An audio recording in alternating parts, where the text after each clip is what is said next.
नाज़रीन programme views time में भलीकार आवां जो मेज़बान जुनैद अंसारी। नाज़रीन अॼु बि डिबेट उतां ई शुरू कंदासीं जिते गुज़िरियल ॾींहुं उन डिबेट खे छॾियोसीं। डिबेट आहे मकानी इदारनि जो अख़्तियार ऐं गुज़िरियल ॾींहुं असां जेको डिस्कस कयो सियासत। अॼु उन में हिकिड़ो लफ़्ज़ ऐड था कयूं, नफ़रत ते ॿधल सियासत। छाकाणि त ख़बरूं त तमामु घणियूं आहिनि। ख़बरूं त इहे बि आहिनि त सुप्रीम कोर्ट में ताहियात नाहिली जे ख़िलाफ़ु दरख़्वास्त दाख़िल कई वई आहे ऐं अलाह जे बरकत सां इमरान ख़ान साहब चए थो त असां अचीव करे वरितो आहे 90 ॾींहंनि में जेके वाइदा कयासीं करप्शन जे ख़ात्मे वारा पूरा कयासीं। डिस्कस घणो कुझु करे सघिजे थो। डिस्कस इहो बि करे सघिजे थो जेके हैपनिंग्स थी रहियूं उन जे पोयां पस मंज़र छा आहे।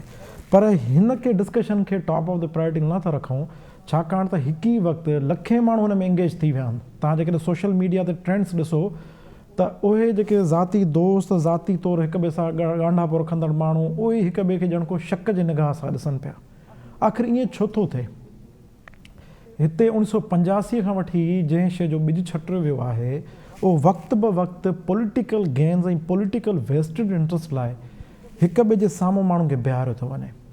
ऐं हींअर कुझु अहिड़ो ई नज़र अची रहियो आहे। इन ई मामले ते मुंहिंजो अॼु को अहिड़ो ख़ासि सुवालु कोन्हे, छाकाणि त जेके बि असांजा पैनलिस्ट नज़र आहिनि उन साम्हूं सभु शयूं क्लियर आहिनि।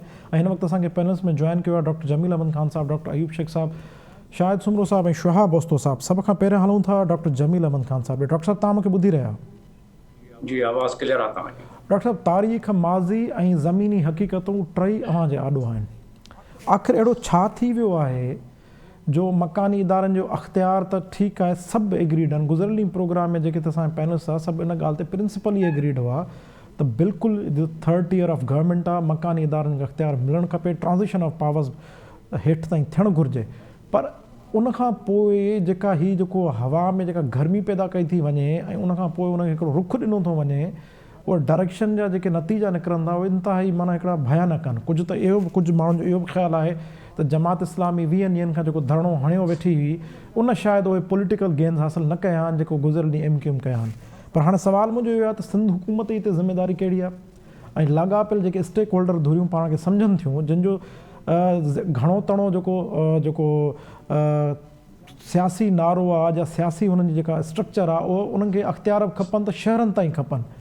तव्हां छा था सम्झो हीअ कहिड़े रुख शयूं अख़्तियार करे सघनि, हीअ कहिड़ा रुख अख़्तियार करे सघंदियूं शयूं, ऐं तव्हांजे ख़्याल में नफ़रत ते ॿधल सियासत जी गुंजाइश आहे किथे बि हींअर? वक़्त जो हाकिम जेको आहे उन ते तमामु वॾो हिकिड़ो बोझ हूंदो आहे, हिकिड़ो पार हूंदो आहे, वॾी रिस्पॉन्सिबिलिटी हूंदी आहे। त प्रोविंशियल गवर्नमेंट जी डेफिनेटली वॾी रिस्पॉन्सिबिलिटी जेका बि हूंदी, जेका हुई, जेका आहे हाणे, उन जी रिस्पॉन्सिबिलिटी आहे।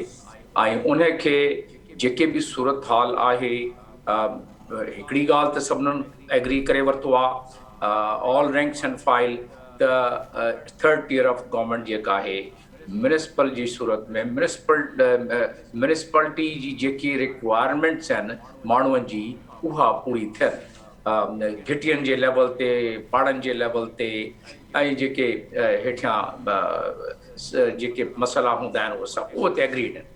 हाणे सुवाल ई पैदा थिए थो पियो त माज़ी जी बि तव्हां हिन में ॻाल्हि कई ऐं तव्हां ॻाल्हि कई त जेके हाणे हिन ते सियासत थिए थी पई उहा बि जेको तव्हांजो इशारो आहे। माज़ी में त तव्हां ॾिसो हिकिड़ो अहिड़ो सूबो जेको सॼे पाकिस्तान खे तक़रीबन 85% शुरूअ में ॾींदो हो, 90% बि ॾींदो हो, हाणे वञी 65% चवनि था पिया त सॼे ख़ज़ानो ॾे थी पई आहे प्रोविंस, ऐं सॼे पाकिस्तान खे पाले थी पई ऐं खाराए थी पई।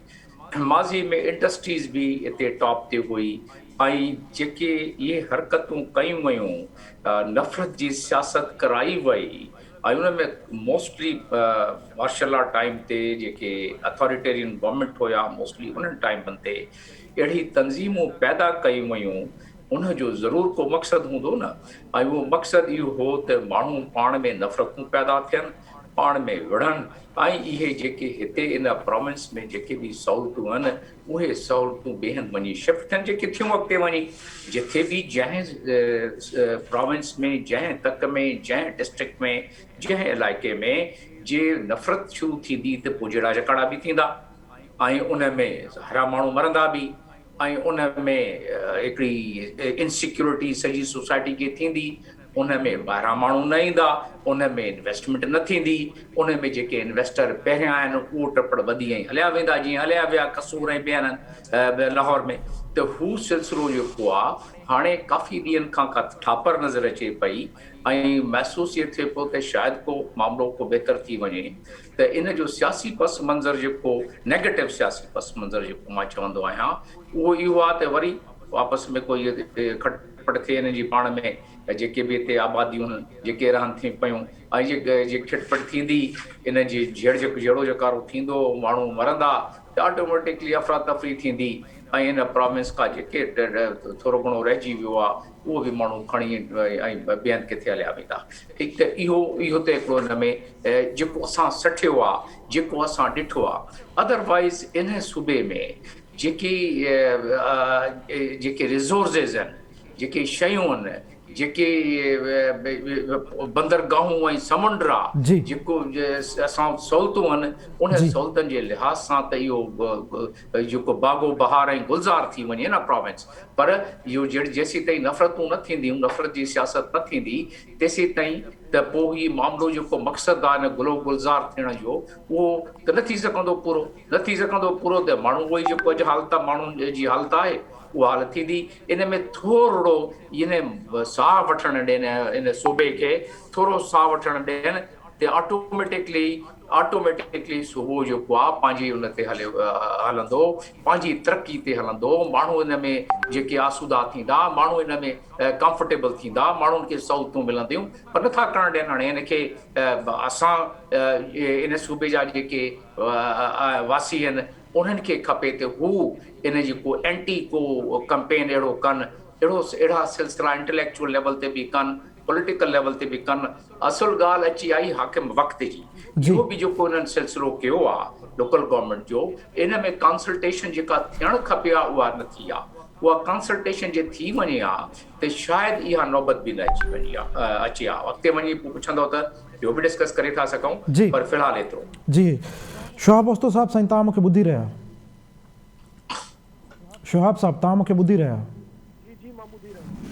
शोहाब साहब हीउ जेको गुज़िरियल 1-1.5 महीने खां कुझु थिए पियो वरी उन में 3 ॾींहंनि खां जेका तेज़ी अची वई आहे तव्हां छा था सम्झो त गवर्नमेंट ऑफ द डे जी रिस्पॉन्सिबिलिटी कहिड़ी आहे नंबर 1 नंबर 2 तव्हां थोरो क़ानूनी आइनी तौर ते असांखे सम्झाइजो त आख़िर बल्दियाती अख़्तियार हुअणु केतिरा घुरिजनि गुज़िरियल ॾींहुं हिन प्रोग्राम में डिस्कस थियो त म्यूनिसिपल जेके इदारा आहिनि उनजी फंक्शनिंग म्यूनिसिपलिटी ताईं हुजणु खपे ऐं जेकॾहिं उनखे तव्हां गवर्नमेंट जो नालो ॾेई ऐं हिकिड़े डिस्ट्रिक्ट गवर्नमेंट ऐं का सिटी गवर्नमेंट ठाहिणु था चाहियो त गवर्नमेंट वारा अख़्तियार त ज़ाहिरिया मिलण त उहो त सिधो सो सूबाई अख़्तियार खे चैलेंज करण बराबरि आहिनि पोइ इहो कीअं मुमकिन आहे आइन में या कानून में ऐं टियों जेको उन जी हासिलात लाइ जेको कुझु थी रहियो आहे ख़ासि तौर ते पॉलिटिक्स ऑफ हेट इन खे तव्हां किथां ॾिसो इहे तव्हांजा काफ़ी सुवाल थी विया बुनियादी ॻाल्हि इहा आहे त जेको कुझु बि हिन वक़्तु थी रहियो आहे मूंखे त हिन में को ताजुब कोन थो नज़र अचे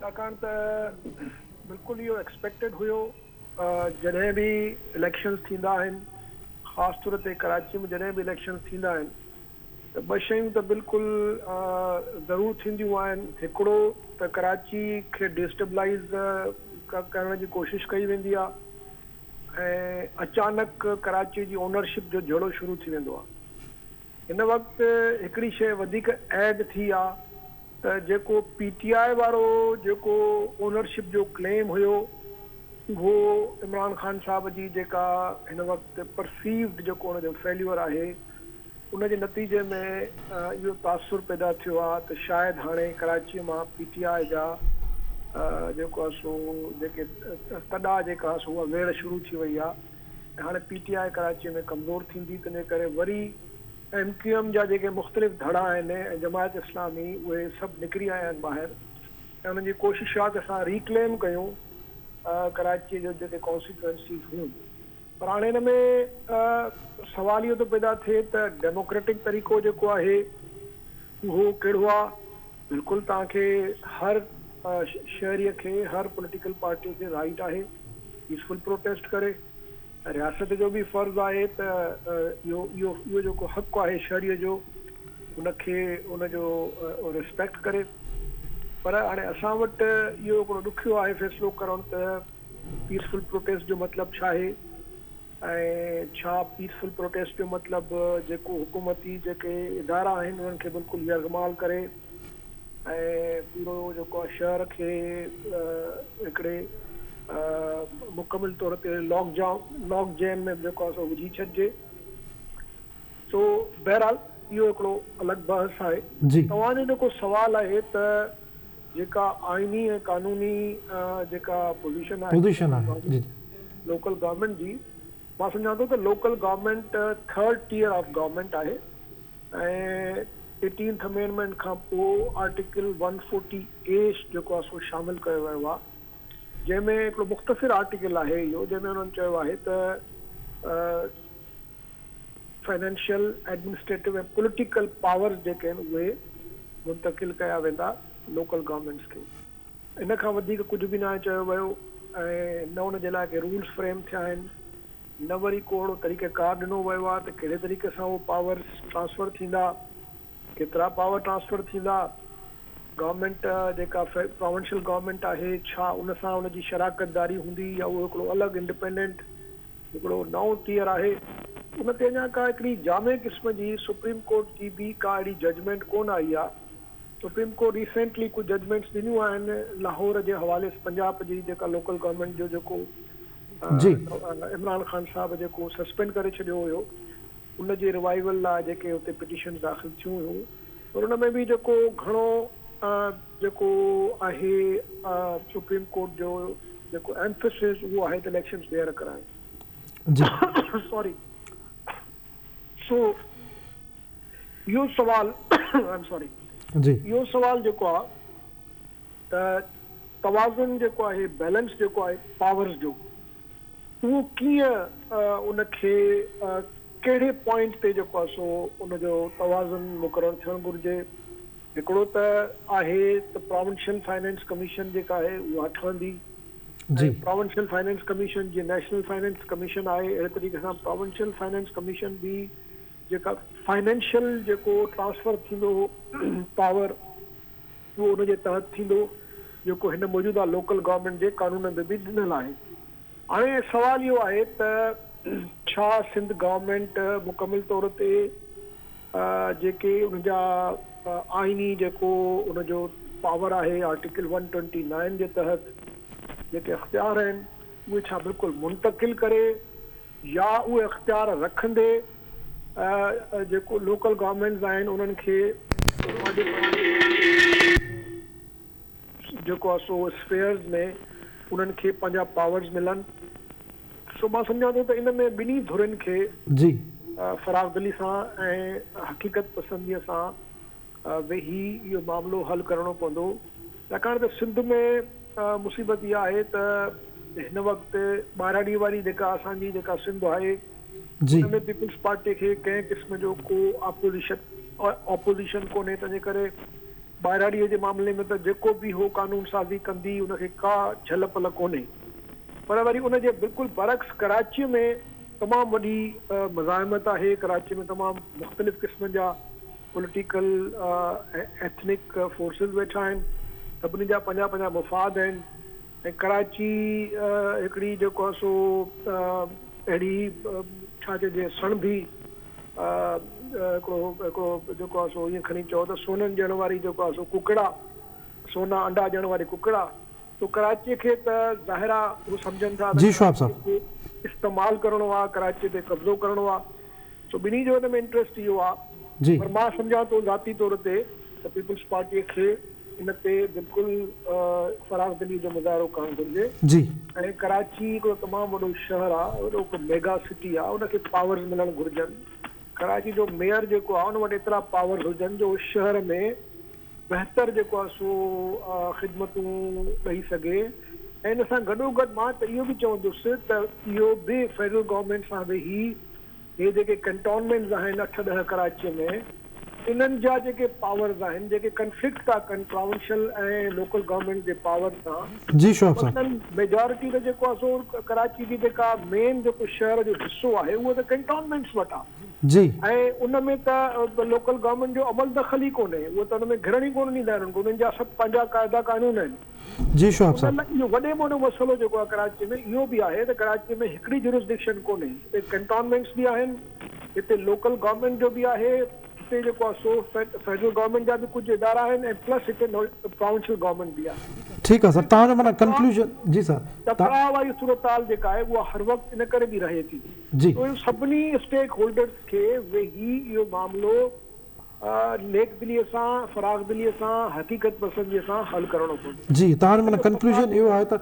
पावर्स जेको 30 ईयर ऑफ गवर्नमेंट खे मिलणु घुरिजनि ऐं जेको जहिड़ो आहे उहो पॉलिटिकल वेस्टेड इंट्रस्ट जो आहे ऐं तव्हांजो ख़्यालु आहे त कराची वॾो शहर आहे फेडरल गवर्नमेंट खे उन में इंटरवीन करे ऐं उनखे ताक़तवर जेको मेयर अचे गवर्नमेंट खे इंटरवीन करण जी का इजाज़त कोन्हे मां थो चवां फेडरल गवर्नमेंट जा जेको हिते कैंटोनमेंट जेका आहे उहा जी। फेडरल गवर्नमेंट जे अंदरि आहे मिनिस्ट्री ऑफ डिफेंस जे अंदरि आहे जी त कैंटोनमेंट जा बि त एडमिनिस्ट्रेटिव पावर्स जी। आहिनि 8-9 कैंटोनमेंट्स आहिनि हिते जेको कराची जो वॾो हिसो त कैंटोनमेंट्स वटि आहे तंहिंजे करे उहे त लोकल गवर्नमेंट में फॉल ई कोन था कनि जी इहो जेको तज़ाद आहे त हिकिड़े ई शहर में कैंटोनमेंट जो जेको अलॻि कानून आहे लोकल गवर्नमेंट जो अलॻि कानून आहे प्रोविंशियल गवर्नमेंट जी पंहिंजी रिट आहे इन खे कंहिं तरीक़े सां हार्मोनाइज़ करण जी ज़रूरत आहे जी हार्मोनाइज़ करणु हिकिड़ो ई इदारो ठहणु घुरिजे जेको पूरे शहर खे बहितर तौर ते जेको आहे सो मैनेज करे सघे जी डॉक्टर अयूब शेख साहब तव्हां मूंखे ॿुधी रहिया आहियो डॉक्टर अयूब शेख साहब तव्हां मूंखे ॿुधी रहिया आहियो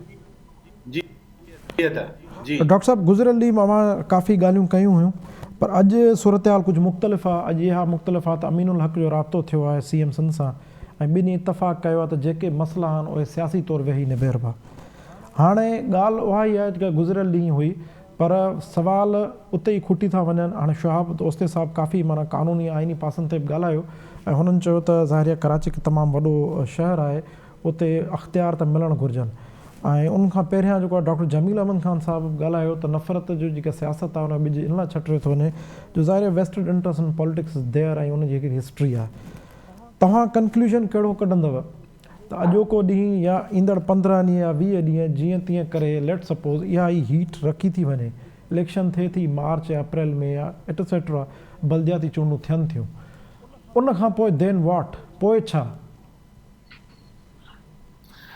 जुनेद महिरबानी कल्ह ऐं अॼु में हिकिड़ो फ़र्क़ु आहे कल्ह ही हो त मुतहिदा क़ौमी मूवमेंट खे पंहिंजी रिवायती तारीख़ी ऐं जेको हुनर उन्हनि वटि आहे उहा ड्यूटी उन्हनि खां वठणी उहा उन्हनि वरिती एसि ताईं जो हाणे त हीअं थींदो त ही उन ॾींहुं एहतिजाज वधीक कंदा जंहिं ॾींहुं 2 लाश हिननि खे अवल मिली वञनि ऐं पोइ वरी इतलाह कनि त इहो लाश फलाणे भाई जो बि असांजे हिन मुज़ाहिरे में मरी वियो हिकिड़ी ॻाल्हि त इहा आहे इहा ड्यूटी जेका आहे न इहा मूं उन ॾींहुं बि अव्हांखे चयो त पाकिस्तान जूं समूरियूं वॾियूं नंढियूं लेफ्ट राइट सूबाई मरकज़ी सभु पार्टियूं ड्यूटी ते ही सभु ड्यूटी ते ऐं तव्हां हैरान थींदव त कल्ह हिन ड्यूटी अदा करण खां पोइ हाणे इन ॻाल्हि जा इम्कान वधिया आहिनि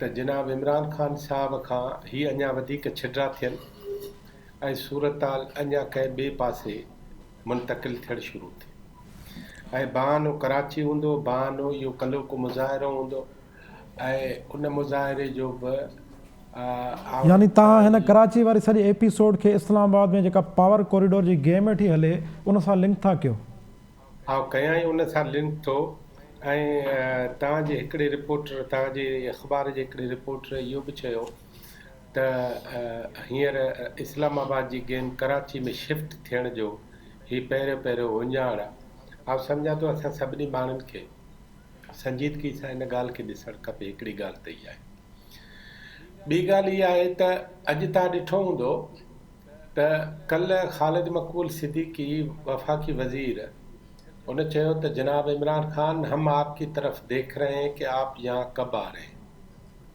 इमरान ख़ान जे तर्जमान जो बयानु ॾेई छॾियो त हू जे वेंदो त अॼु लाहौर वेंदो मैसेज ईअं ॾिबो आहे मैसेज ॾियण जा तरीक़ा इहे ई हूंदा ईअं न थिए त ओए में न ई छॾांगा इहो न थींदो आहे मैसेज इहो ॾिबो आहे मां तोॾे नथो अचां, मां लाहौर थो वञां। जी हिकिड़ी ॻाल्हि।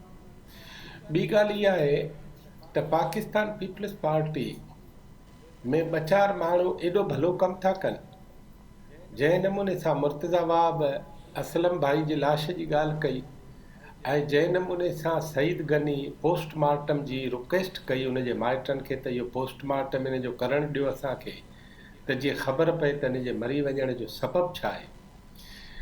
इन खां मथां वरी लेक ऑफ कोऑर्डिनेशन जो वॾे में वॾो इज़हार जेको इस्लामाबाद पीपल्स पार्टी जेके ओवर स्मार्टनेस जो इज़हार कयो आहे मुस्तफ़ा नवाज़ खोखर, उन त सभु कुझु पाकिस्तान पीपल्स पार्टी जे ख़िलाफ़ MQM जे हवाले करे छॾियो आहे। पॉलिटिक्स कीअं थींदी आहे? पॉलिटिक्स मौलाना फज़ल रहमान वांगुरु थींदी आहे। चए थो आउं MQM खे दहशतगर्द ग्रुप न पर सियासी इकाई थो सम्झां, ऐं आउं सम्झां थो त हाणे उन्हनि खे पंहिंजो सियासी किरदारु अदा करणु खपे। त छा इन खां वॾी का पॉलिटिकल स्टेटमेंट का थी सघे थी? ऐं उहा बि मौलाना फज़ल रहमान जे वाता। ऐं मुस्तफ़ा नवाज़ खोखर त सिंध गवर्नमेंट खे धोई छॾियो, एॾो वॾो इल्ज़ाम हईं, ऐं उनखे चई छॾियईं त इन में असलम भाई मरी इन मुज़ाहिरे में वियो आहे, तव्हांखे ॿियो छा खपे? जी डॉक्टर साहब, हिकिड़ो ॿियो सवाल, मां ज़मीनी सवाल माफ़ कजो तव्हां खां पुछणु चाहींदुसि त पोइ वरी शाहिद सुमर साहब नथो कयां मां, पर तव्हां पुछो। जी जी जी जी जी जी सवाल इहो आहे त हिकिड़े पासे इहा बि ॻाल्हियूं अची रहियूं आहिनि साम्हूं त जमात इस्लामी काफ़ी अरसे खां धरणो हईं कराची में, सिंध असेंबली ॾाढो वेठी हुई ऐं गुज़िरियल 3 हफ़्ता लॻभॻि धरणो हुननि हयो आहे। जी जी बिल्कुलु सर, बिल्कुलु। त तव्हांजे ख़्याल में जेको कुझु कलो के हिकिड़े ॾींहं में थियो उहो 20 ॾींहंनि ते ॻरो त कोन पइजी वियो? न न न न न असल में उहे 20 ॾींहं हिननि ते ॻरा पइजी विया।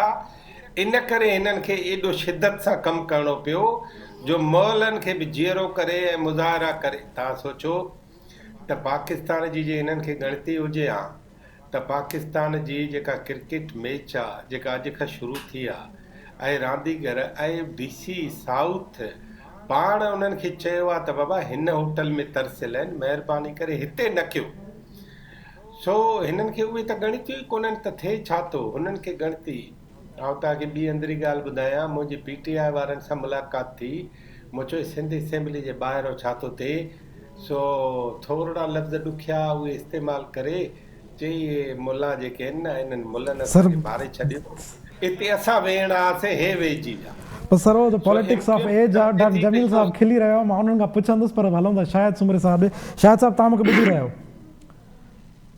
शाहिद सुमरो साहब, शाहिद साहब तव्हां मूंखे ॿुधो पिया? बिल्कुलु आवाज़ अचे थो। शाहिद साहब हीउ जेको 2-3 ॾींहंनि खां जेको कुझु थी रहियो आहे सोशल मीडिया जे साम्हूं तव्हांजे आॾो आहे, ऐं जेका हीट वधाई वई आहे, तव्हांजे ख़्याल में हीट वधण जा पस मंज़र कहिड़ा आहिनि? ऐं पस मंज़र त हिकिड़ो त लोकल गवर्नमेंट एक्ट आहे, पर तव्हां सम्झो था सिर्फ़ु इहो पस मंज़र आहे, ऐं इन जो इम्पैक्ट कहिड़ो पवंदो हींअर? जुनेद साहब, सभु खां पहिरियां त तव्हांजी वॾी महिरबानी, तव्हां प्रोग्राम में वरितो। ॾिसो, कुझु ॾींहंनि खां वठी हर अख़बार हर TV जी हेडलाइन में वफ़ाक़ खां ही सिलसिलो शुरू थियो आहे त सदारती निज़ाम अचे थो, इन हाउस तब्दीली अचे थी, का इलेक्शन जी तयारी थिए थी, त उनजे हिसाब सां MQM पाकिस्तान जेको हाणे कुझु धड़नि में आहे त उहो उन पंहिंजो जेको 2000 तव्हां ॾिठो त 18 जी इलेक्शन में हुननि खे इवन के कराची में मैंडेट न मिली सघियो, त हाणे उहो पंहिंजो पाण में साह विझण जे लाइ ऐं पंहिंजो ईंदड़ मुस्तक़बिल यानी कि 2023 जी इलेक्शन या उन खां पहिरियां जेकॾहिं का इलेक्शन थिए थी त उनखे बहितर बणाइण जे लाइ हुननि हिकिड़ा, छो जो हू हाणे तंज़ीमी ढांचो त हुननि जो आहे न, छो जो सदाई हुननि लसानी हिकिड़ो पतो रखियो आहे ऐं उन ते ई हू वोट वठंदा आहिनि। ऐं उन में बि तव्हां ॾिठो त 2018 में हिननि जी जेका घर जी सीट हुई उन मां बि हू हाराए विया, ऐं मुक्का चौक जी जेका सीट हुई उहा बि हू पंहिंजी हाराए विया। त कराची जे माण्हुनि उन्हनि खे मैंडेट न ॾिनो, ऐं कराची जा जेके उर्दू स्पीकिंग सिंधी आहिनि उहे बि सिंध में अमुन चाहिनि था, ऐं सिंधी स्पीकिंग सिंधी बि अमुन चाहिनि था। ऐं पर छो जो तंज़ीम आहे, हिननि खे तंज़ीम हलाइणी आहे जेका बिल्कुलु हिकिड़ी कोने खां लॻी चुकी आहे, उनखे साह भरण जे लाइ हिननि इहो लसानी सिस्टम शुरू कयो आहे जेको न करणु खपे। पर शायद साहब हिते सवाल त हिकिड़ो ॿियो पैदा थिए थो न, अवां हिकिड़ो पासो इहो रहियो, ॿियो सवाल इहो आहे त सिंध हुकूमत ख़ुदि जेको आहे लोकल गवर्नमेंट जे मामले में सीरियस कोन्हे, 3rd ईयर ऑफ गवर्नमेंट आहे, अख़्तियार हेठी सतह ते मुंतक़िल नथा कनि ऐं मामले खे मिसहैंडल कनि था, उन खां पोइ मामला हिते पहुचनि था। ऐं ॿिए पासे इहो बि ओपिनियन आहे त ख़ुदि सिंध हुकूमत जी जेका पार्टी आहे, पीपल्स पार्टी जे नाले जेको इल्ज़ाम हणियो थो वञे, जेको उहे बि ख़ुदि जेको आहे जवाबनि उन शइ खे फ्यूल अप कनि था। मिसाल तौर ते तव्हांजी इहा ॻाल्हि मञी बि वठिजे त लोकल गवर्नमेंट पीपल्स पार्टी ऐं छो जो असां हिते न कंहिं बि पार्टी खे डिफेंड करण लाइ न वेठा आहियूं, जेकॾहिं उहे बि हेठी सतह ते जेकॾहिं हू नथा ॾियनि, पावर नथा मुंतक़िल कनि, त पोइ उन्हनि जे लाइ बि असां चवंदासीं त इहो उन्हनि जे मैनिफेस्टो में बि हुयो त हू छो नथा कनि, उन्हनि खे इहो करणु खपे। पर ॾिसो, जॾहिं बि सियासत में थींदो इहो आहे त काई बि शइ मञाइबी आहे या कोई बि इशू थींदो आहे त उनजे लाइ हिकिड़ी टॉक्स थींदा आहिनि या उनजे लाइ हिकिड़ो तरीक़ो अख़्तियार कयो वेंदो आहे। जेकॾहिं का आइन में को मसइलो आहे त हू वञी उन कानून में को मसइलो आहे त हू वञी कोर्ट में वञी करे कनि, पर ईअं न थिए जो रोडनि ते अची वञनि ऐं पोइ पंहिंजा ही मामलात करे वठनि ऐं पोइ हिक ॿिए जी टकरार थी वञे, कंहिंसां ॻाल्हाइनि जंहिंमें कराची में हिकिड़ो अमन जी सूरत हाल ख़राब थी वञे।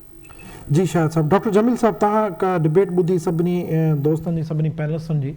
हाणे मुंहिंजो अव्हां खां सुवाल इहो हूंदो त ही हर 3-4 साल हीट वधाई वेंदी आहे, गर्मी वधाई वेंदी आहे, तपिश वधाई वेंदी आहे, जेके सभु कमज़ोर पॉइंट्स आहिनि। डॉक्टर अयूब शेख साहब हिकिड़ी ॻाल्हि कई त PSL शुरू थी थिए, टीम हिते वेठी हुई, टाइमिंग बि कान ॾिठी वई, एहतजाज बि थियो, उहो माना एॾो एहतजाज थियो, ॻरो एहतजाज थियो।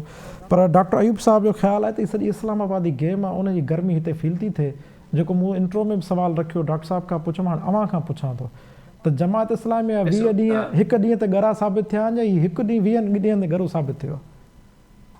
न, ज़ाहिर आहे इहो हिकु ॾींहुं 20 ॾींहंनि ते ॻरो साबित थियो आहे, छो जो जिथे गोड़ गमसान थिए, को मारकुट थिए, को माण्हू मरे, को माण्हू दॿिजी वञनि, को उन में ज़ाहिर आहे वधीक उनजी प्रचार थींदी आहे, वधीक उनजी पब्लिसिटी बि थींदी आहे, वधीक पॉलिटिकल माइलेज बि वरिती आहे। ॾिसो, जमात इस्लामी वारे मामले में त प्राइम मिनिस्टर को बयानु न ॾिनो आहे न। प्राइम मिनिस्टर जेको बयानु ॾिनो आहे उहो MQM जे मामले में ॾिनो आहे। इन लिहाज़ सां उन MQM खे ॿुधायो आहे त हू सही हक़ ऐं सच ते आहिनि, भले हक़ ऐं सच ते शायदि हुजनि। ऐं बाक़ी प्राइम मिनिस्टर लेवल ते अहिड़े नमूने सां ही ॻाल्हियूं लोकल हीट खे वधाईंदियूं घटाईंदियूं त न, त इन करे सिंध गवर्नमेंट ज़ाहिर आहे उहो हाकिम वक़्तनि ऐं उन्हनि कंसल्टेशन जी न पूरी कई आहे, त हू वेहनि उन्हनि सां, जेके को थोरो घणो हेठि मथे करिणो आहे करे ऐं उनखे सेट कनि। छो जो कराची को हिकिड़े तबिके ऐं हिकिड़े उनजो त न आहे न, कराची सिंध जो आहे, सिंध कराची जो आहे, ऐं इन में जेके माण्हू रहनि था पिया उहे सभु सिंध लाइ कमु कनि। कराची हुजे, हैदराबाद हुजे, ॿिया जिथे जेके माण्हू जेको तबिको रहे थो पियो, छो जो उतां थो खाए न, उतां खाए थो पियो, उते रहे थो पियो, उतां कमाए थो पियो, उतां उनजी सोशल लाइफ आहे, इकोनॉमिक लाइफ आहे, त ज़ाहिर उन शहर खे कुझु न कुझु ॾियणो आहे न उन में। त उन लिहाज़ सां जे ॾिठो वञे त हिते ॿई धुरूं पाण में वेहनि ऐं इन में को अलाइनमेंट करणी आहे त करे। ॾिसो, कानून त तव्हांखे उस हिसाब ॿुधाए छॾियो आहे, इन में आर्टिकल 148 बि उस हिसाब ॿुधायो आहे, 129 बि उस हिसाब ॿुधायो, उन में शयूं त आहिनि न, उन में मॉडल बि असां वटि आहे। ॾिसो, पहिरियां जेके पीपल्स पार्टी गवर्नमेंट पाण पंहिंजो ऑर्डिनेंस जेको कयो लोकल गवर्नमेंट जो, उन में इन खां वधीक कंसल्टेशन हुई। इन मामले में जेको नज़र थो अचे, असां पहिरियां बि ॻाल्हायोसीं त थोरो अञा वधीक कंसल्टेशन जी ज़रूरत हुई, नंबर 1। नंबर 2 ते हाणे इनखे एक्सप्लॉइट था कनि, जेको डॉक्टर अयूब साहब असां नंढो भाउ जेको चवे थो पियो, उहा हक़ीक़त इहा आहे त एक्सप्लॉइट त कंदा न, जेके माण्हू वेठा आहिनि जिन्हनि इहा प्लानिंग कई हूंदी, उहो उनखे एक्सप्लॉइट बि कंदा। उन्हनि ख़बर थोरी हूंदी धुरनि खे, हिकिड़े धुर खे इहा ख़बर न हूंदी त उहो छो हीअ हरकत छो थी करे, ॿी धुर खे इहा ख़बर न हूंदी त मां जेकी इहे नई शयूं आणियां थो पियो त ॿियो को माण्हू खां फ़ाइदो न खणी वञे। त इहे सभु शयूं जेके आहिनि तमामु गहराई वारी शयूं आहिनि। उन में त असांजा जेके माण्हू हिते सिंध जा सजण ऐं सिंध जा इंटेलेक्चुअल्स कुझु वेही कुझु हिननि खे अकुल ॾियनि, जेके करता धरता आहिनि, त बाबा तव्हां बि कुझु ॾाह थियो, कुझु हिनखे अकुल सां सिलसिलो कयो, न त हरू भरू चोरव सां वञूं था पिया, अॻिते चुरऊं था पिया, वरी को 5 साल पुठिते था थी वञूं, त इहो न हुअणु खपे असांजे प्रोविंस में। जी शुहाब उस्तो साहब, साईं तव्हां ॿुधी रहिया आहियो मूंखे? शुहाब साहब? जी जी बिल्कुलु सर, इहो मूंखे हाणे तव्हां कंक्लूजन में तजवीज़ ॿुधायो, तव्हांजी तजवीज़ कहिड़ी हूंदी हिन वक़्तु, त कहिड़ी एक्ट में कहिड़ी तरमीम थी सघे थी त घटि में घटि गुंजाइश कढी जिन जा क्वेश्चन्स आहिनि, जिन जा ख़दशा आहिनि, उहे ख़तमु कजनि ऐं हिन क्राइसिस खे वंस फॉर ऑल सेटल कजे? ॾिसो, कराची जा ॿ टे बुनियादी मसइला आहिनि। हिकिड़ो त कराची जो मसइलो आहे त हिते अञा ताईं को मास्टर प्लान कोन्हे। कराची दुनिया जे शायदि वाहिद चंद मेगा सिटीज़ मां आहे जेको कंहिं बि प्लानिंग जे तहत एक्सपेंड नथो थिए। जंहिंखे जीअं मर्ज़ी पए थी बिल्डिंग का घिटीअ में बि जेको आहे 20 स्टोरी बिल्डिंग ठही थी वञे, पैसा जो जेको मर्ज़ी पियो जिते मर्ज़ी पियो ठाहींदा वरितो। जेको त कराची खे मास्टर प्लान जी ज़रूरत आहे। उन में ज़ाहिर आहे इहो ॾिसणो पवंदो त कराचीअ में जेका लोकल गवर्नमेंट आहे उन जो केतिरो अमल दख़ल हुजणु घुरिजे। सिंध बिल्डिंग कंट्रोल अथॉरिटी तव्हांखे ख़बर आहे त करप्शन जो हिकिड़ो मीनार बणिजी चुकी आहे ऐं उनखे कहिड़े तरीक़े सां तव्हां बैलेंस कंदव त जेको लोकल स्टेक होल्डर्स आहिनि जेके कराचीअ में रहनि था, जिनखे कराचीअ जो माण्हू इलेक्ट थो करे, उन्हनि जो कराची जे मामले में बिल्कुलु अमल दख़ल हुजणु घुरिजे। त जेको मास्टर प्लान आहे उन जे हवाले सां मां सम्झां थो हिननि खे पाण में टॉक्स करणु घुरिजे। ॿियो मसइलो आहे कराची जे ज़मीननि जो। कराची जूं ज़मीना जेके आहिनि सो हिन वक़्तु सोन चावल के हाणे डायमंड थी वियूं आहिनि ऐं कराची जी ज़मीननि जो ई जहिड़ो आहे। ऐं उहो जेको मसइलो आहे उहो छा सिंध गवर्नमेंट जे कब्ज़े में हुजणु घुरिजे, छा लोकल गवर्नमेंट जो उन ते को असर रसूख़ हुजणु घुरिजे, या कोई independent Sindh board of revenue आहे पर उन जो तव्हां ॾिसो था छा आशर लॻो पियो आहे। कराची शहर आहे पर अञा ताईं सर्वे थियल लैंड्स कोन्हनि हिते, पोइ जंहिंखे मर्ज़ी पवे थी उहो कब्ज़ा था कनि। कचियूं आबादियूं लॻियूं पियूं आहिनि हिते। सॼो शहर जेको आहे हिन वक़्तु फुर लुट जो शिकार आहे। इन ते बि जेको आहे सो को मां सम्झां थो का कोऑर्डिनेशन हुजणु घुरिजे। थर्ड मसइलो आहे तव्हां वटि सर्विसिस जो, जंहिंमें पाणीअ जो मसइलो आहे, disposal of solid and liquid waste जो मसइलो आहे, कराची जा रोड फिजिकल इंफ्रास्ट्रक्चर जो मसइलो आहे, कराची में ब्रिजिस, रोड्स, फुटपाथ जेके असां वटि हिते तबाही थी वई आहे। ॾिसो त सॼो शहर लॻे थो ॼण त को पुराणो शहर आहे, हालांकि नओं शहर आहे, को 60-70 साल पुराणो शहर आहे जी। त इहे सभु इशूज़ आहिनि। उन खां पोइ आम माण्हू जेको कराचीअ में आहे उन जा जेके बुनियादी हक़ आहिनि उहे कहिड़े तरीक़े सां एक्सरसाइज करे, छा उहो लोकल गवर्नमेंट जे माण्हुनि खे रिस्पॉन्सिबल बणाए या सिंध गवर्नमेंट जे माण्हुनि खे रिस्पॉन्सिबल बणाए जी, किथे वञे पंहिंजे मसइलनि जी हल करण लाइ। पाणी नथो मिले, साॻियो ई पाणी टैंकर जे थ्रू सप्लाई थो थिए, बिलियंस ऑफ रुपीज़ जेको आहे टैंकर्स मां था कमाइनि। हाणे इहे बुनियादी मसइला आहिनि। मां सम्झां थो त जेको बि कानून ठहे उहो कानून को हिकिड़ो थियोरेटिकल एकेडमिक प्रैक्टिस न हुजे, पर उनजो इन सभिनी मसइलनि जो हल हुजे हुन में। जी। ऐं उहो हल तॾहिं थींदो जॾहिं पावर सां गॾु रिस्पॉन्सिबिलिटी बि जेको आहे इम्पोज थींदी। जेकॾहिं गवर्नमेंट ऑफ सिंध पावर पाण वटि रखणु चाहे त पोइ रिस्पॉन्सिबिलिटी खणे, पोइ शहर खे ठीकु करे। जेकॾहिं लोकल गवर्नमेंट खे पावर मुंतकिल थो थिए त पोइ MQM वारा हुजनि या PTI हुजे या पीपल्स पार्टी हुजे या जमात इस्लामी केर बि अचे, उहो जेको आहे सो रिस्पॉन्सिबिलिटी बि खणे। असां ॾिठो आहे त माज़ीअ में न MQM न कंहिं ॿी पॉलिटिकल पार्टी डिलीवर कयो आहे, सभिनी हिन शहर खे खाधो आहे। जेका बि कानून साज़ी थिए उन में हिन दफ़े इहो ई मक़सदु हुजणु घुरिजे त शहर खे ठीकु करिणो आहे। शहर जी जेका हालत ख़राब थी वई आहे, हितां जो माण्हू जेको आहे सो जंहिं तरीक़े सां सॼो ॾींहुं वीचारो परेशान आहे, किथे पाणी कोन्हे, किथे बिजली कोन्हे, किथे रस्ता भॻा पिया आहिनि, किथे जेको आहे सो गंद भरियो पियो आहे सॼे शहर में। त इहे सभई मामला जेके आहिनि इन्हनि खे हल करिणो आहे जी। इहे कानून जेके बि ठहंदा आहिनि उन्हनि जो मक़सदु हूंदो आहे त माण्हुनि खे जेके उन्हनि जा मसइला आहिनि, जेके उन्हनि जा राइट्स आहिनि, उन्हनि जी रेमेडीज़ प्रोवाइड कयूं वञनि।